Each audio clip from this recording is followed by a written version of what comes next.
Perhaps you have read the book that I wrote called Dreams and Visions and Stories of Faith.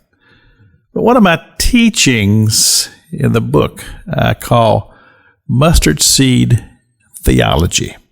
Now, yesterday on the broadcast, we talked about the mustard seed and how that Jesus said that the mustard seed was a very small seed. He said, but they throw it out in the field, and it grows and becomes a big tree. So something that would seemingly be small and insignificant becomes something that becomes a blessing to the birds who come and they lodge in the tree.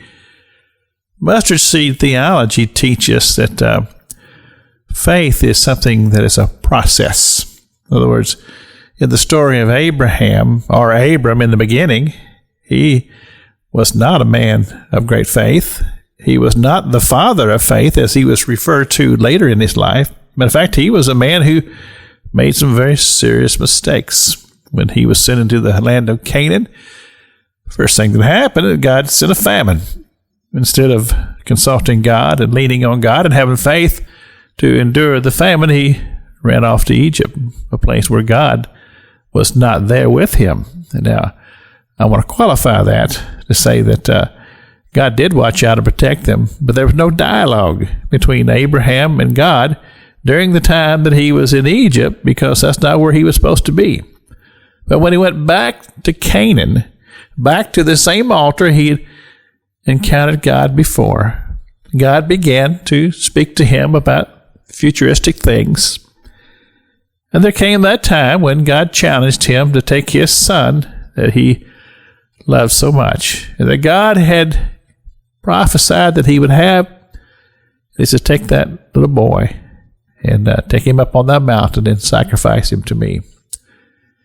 And in his obedience, there I would call him the father of faith, as God called him the father of faith.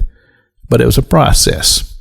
So mustard seed theology teaches us that faith is a process. And in the teaching that we're encountering this week is to say that growth is a process as well.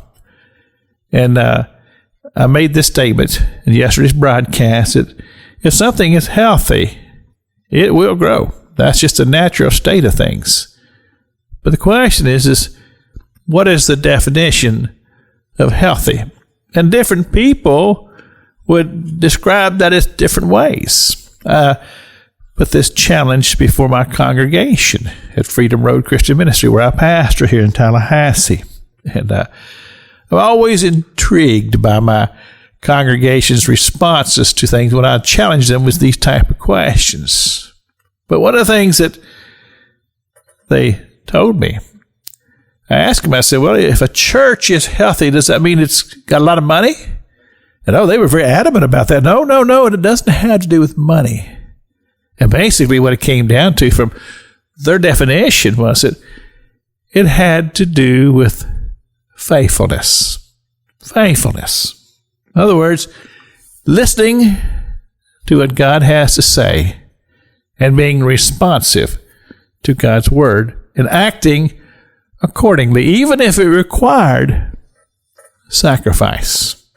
We see, that's all a part of, if you're a farmer and you want your health or your crop to be healthy, there's going to be some sacrifice in order to get there. This is Pastor Jack King with the gospel on the radio broadcast.